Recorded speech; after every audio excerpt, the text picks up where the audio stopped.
بسم اللہ الرحمن الرحیم۔ مذہب اسلام کے 5 اہم ارکان ہیں، جس میں سب سے پہلا کلمہ توحید ہے اور اس کے بعد دوسرے نمبر پر نماز ہے، اور اسی رکن کے متعلق قیامت کے دن سب سے پہلے سوال کیا جائے گا۔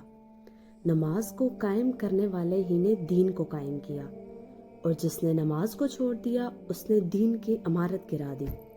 یہی نماز ہی مسلمان اور کافر کے درمیان فرق کو واضح کرنے والی دینی، روحانی، طبی، سائنسی اور دنیاوی فوائد پہنچانے والا سب سے بہترین عمل ہے۔ نماز کو ترک کرنے والا کیسے اس نعمتوں سے محروم ہو جاتا ہے جنہیں بڑے سے بڑا دولت مند ساری دولت لٹا کر بھی حاصل نہیں کر پاتا، مگر ایک سچے نمازی کے پاس یہ دولت موجود ہوتی ہے۔ ایک رکعت میں 2 سجدے اور ایک ہی رکوع کیوں ہوتا ہے؟ نماز میں 2 سجدے اور 1 رکوع ہوتا ہے، اس کی کیا وجہ ہے؟ کیا حکمت ہے؟ اللہ تعالیٰ کا کوئی بھی کام حکمت سے خالی نہیں ہوتا۔ اس ویڈیو میں ایک ایسے راز کے بارے میں جانیں گے جو آپ کو ضرور حیران کر دے گا۔ سفر و حضر کا مقام ہو، جنگ کا میدان ہو، بیماری کی حالت ہو، کھڑے ہو کے پڑھنے کی طاقت نہ رکھتا ہو تو بیٹھ کے پڑھنے کی طاقت نہیں تو لیٹ کر پڑھے۔ مسلمان چاہے کسی خوشی کی حالت میں ہو یا غم کے کٹھن مشکلات سے گزر رہا ہو، نماز قائم کرنا اس پر فرض ہے۔ 5 ٹائم کی نماز میں ہر نماز کی رکعتیں مختلف ہیں، مگر نماز کی ہر رکعت میں 2 سجدے اور 1 رکوع ہوتے ہیں، جن کے بارے میں علماء کرام فرماتے ہیں، جب اللہ تعالیٰ کا حکم تمام فرشتوں کو ہوا کہ حضرت آدم علیہ السلام کو سجدہ کریں، تمام فرشتوں نے اللہ رب العزت کے حکم کو مانتے ہوئے حضرت آدم علیہ السلام کو سجدہ کیا، مگر شیطان مردود نے اللہ کے حکم کی نافرمانی کرتے ہوئے حضرت آدم علیہ السلام کو سجدہ نہیں کیا۔ سجدہ کرنے والے فرشتے جب سجدے سے اٹھے تو اللہ پاک نے شیطان مردود کو قرار دے کر بارگاہ خداوندی سے نکال دیا، شیطان کو مردود قرار دے دیا، جس پر تمام سجدہ کرنے والے فرشتوں نے دوبارہ سجدہ شکر ادا کیا کہ شکر ہے ہم اللہ تعالیٰ کی نافرمانی کرنے والوں میں سے نہیں ہوئے، اللہ تعالیٰ نے ہمیں سجدے کی توفیق دی۔ کچھ محققین کی یہ بھی رائے ہے کہ جب اللہ پاک نے اولاد آدم سے عہد لیا، اور یاد کرو اس وقت کو جب اے حبیب آپ کے رب نے بنی آدم سے ان کی پشتوں میں ان کی اولاد سے عہد لیا، اس وقت جب اللہ نے سجدے کا حکم دیا تو اللہ کے حکم کو مانتے ہوئے تمام مسلمان سجدے میں چلے گئے، مگر کافروں کو یہ دولت نصیب نہ ہوئی۔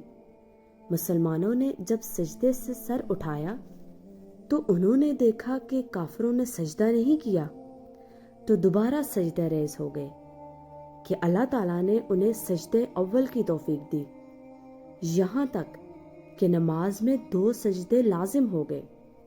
دوسرا سجدہ سجدہ شکر تھا، مگر رکوع ایک ہی رہا۔ یہ ایک سجدہ انسانی زندگی میں کیا اہمیت رکھتا ہے؟ سائنس اسے کس نظر سے دیکھتی ہے؟ جدید سائنس کی روشنی میں انسان خالی گوشت پوست ہڈیوں کا ایک مرکب ہے، خالی پتلا نہیں۔ یہ حاکی وجود اپنے اندر ایک نوری جوہر کو بھی سموئے ہوئے ہے۔ ہر انسان کا جسم 3 جز پر مشتمل ہے۔ نماز کی نیت کر لینے سے جب انسان کعبہ کی جانب رخ کر کے کانوں کی جڑوں کو ہاتھ لگاتا ہے تو کان کی لو میں موجود ایک خاص قسم کی برقی روح اپنا پیغام دماغ تک پہنچاتی ہے، جس سے ان خلیوں کو چارجنگ پہنچتی ہے، جسے شعور نظر انداز کر رہا ہوتا ہے۔ برقی روح کے ذریعے پہنچایا گیا دماغ کو یہ پیغام دماغ کے اس حصے کو روشن کر دیتا ہے جس میں روحانی صلاحیتوں کا پیغام رکھا ہوتا ہے، جس کا اگلا کنیکشن ہاتھوں کے ساتھ منسلک ہوتے ہی جب انسان نماز کے لیے ہاتھ باندھتے ہیں تو زیر ناف جزیرے میں بجلی کا ذخیرہ ہو جاتا ہے۔ جو انسان کو جنسی نظام کو قائم کرنے میں طاقت مہیا کرتا ہے۔ تکبیر اولا کے لیے اٹھائے جانے والے دونوں کانوں تک ہاتھ ہی تکبیر اولا کے لیے ہمارے بازوؤں پٹھوں میں ایک نئی جان ڈال دیتے ہیں، جس سے گردن کے پٹھوں اور شانوں کو طاقت ملتی ہے۔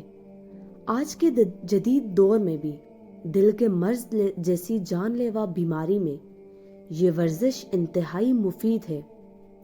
نماز دراصل ایک ورزش ہے اور فالج کے امراض سے محفوظ رکھنے کے لیے بھی مؤثر ثابت ہوتی ہے۔ کانوں کے نیچے ہاتھ لگانے کے بعد جب مسلمان دونوں ہاتھ باندھے نظروں کا سجدہ کے مقام پر رکھ کر قیام کھڑا ہوتا ہے تو دونوں پاؤں پر برابر وزن ہونے کی وجہ سے دل پر بوجھ ہلکا ہو جاتا ہے۔ یہ عمل انسان کی قوت مدافعت کو طاقت ملتی ہے۔ قیام کے بعد رکوع کی حالت میں پروردگار کے سامنے جھکنے سے کمر درد کی تکلیف ختم ہو جاتی ہے۔ رکوع کرنے کی صورت میں جسم کے اوپر والے حصے میں جھٹکے کی وجہ سے خون پمپ کرتا ہے۔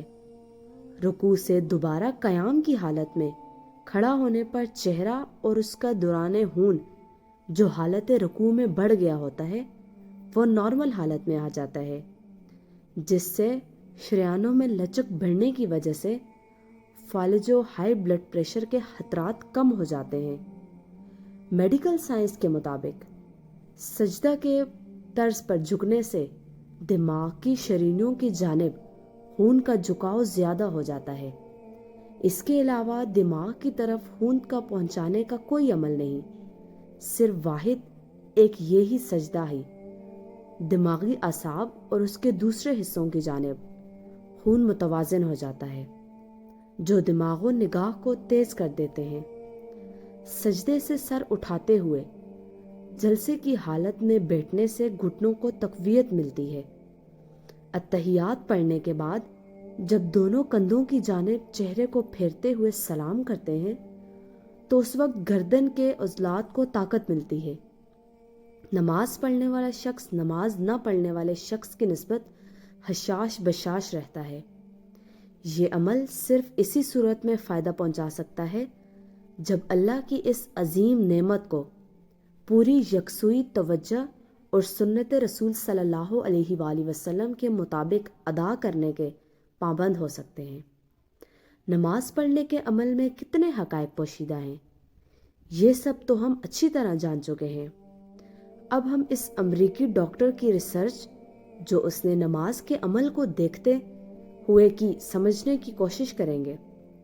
اس ڈاکٹر نے جب اپنی ریسرچ کو مکمل کرنے کے بعد نماز میں پوشیدہ رازوں کو سمجھا تو کہنے لگا، میرا دل کرتا ہے میں نماز کو پورے ملک پر لاگو کر دوں، کیونکہ میری ریسرچ نے مجھے نماز کے اندر وہ راز دکھائے جن کی کوئی حد نہیں۔ انسانی دل پمپ کرنے کی مانند یہ پمپ ان پٹ اور آؤٹ پٹ کا سسٹم بھی رکھتا ہے۔ انسان کے اندر کھڑے ہونے یا بیٹھنے ہونے کی حالت میں انسان کے جسم کے نچلے حصے میں وزن کی وجہ سے پریشر زیادہ ہوتا ہے۔ انسانی دل جس کے نچلے حصے کو خون مہیا کر رہا ہوتا ہے، لیکن دل سے اوپر والے حصے کی جانب خون نہیں پہنچاتا۔ دل کے اوپر والے حصے کو خون مہیا تبھی کیا جا سکتا ہے جب انسان کا سر نیچے کی جانب جھکا ہو اور دل اس سے اوپر ہو جائے۔ سجدہ کرنے والا شخص اس بات کو اچھی طرح محسوس کرتا ہے۔ جب وہ سجدے کو تھوڑا لمبا کرے تو اس کو چہرے کی شریانوں میں بوجھ سے محسوس ہوتا ہے۔ دراصل وہ طویل سجدے کی صورت میں خون کی ان رگوں تک سپلائی ہوتی ہے جو پمپ کے سر کے نیچے ہونے کی وجہ سے نہیں پہنچ پاتی۔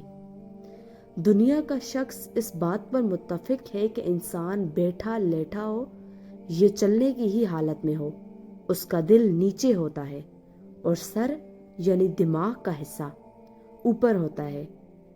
انسان کے پورے وجود میں اگر مین حصہ ہے تو وہ دماغ ہے۔ اگر اس کی رگوں کو خون مہیا کرنے کا ایک واحد عمل سجدہ ہے، اللہ تعالیٰ رب العزت کے حضور تمام 5 وقت کے سجدے کرنے سے نہ صرف طبی فوائد حاصل ہوتے ہیں بلکہ نماز پڑھنے والے شخص کی زندگی پرسکون و خوشگوار گزرتی ہے، اور آخرت میں جب انعامات اللہ رب العزت اسے عطا فرمائیں گے وہ مالک کائنات ہی بہتر جانتا ہے۔ دعا ہے اللہ رب العزت ہمیں 5 وقت نماز پوری یکسوئی کے ساتھ پڑھنے کی توفیق عطا فرمائے۔ آمین ثم آمین۔ جزاک اللہ خیر۔ اللہ حافظ۔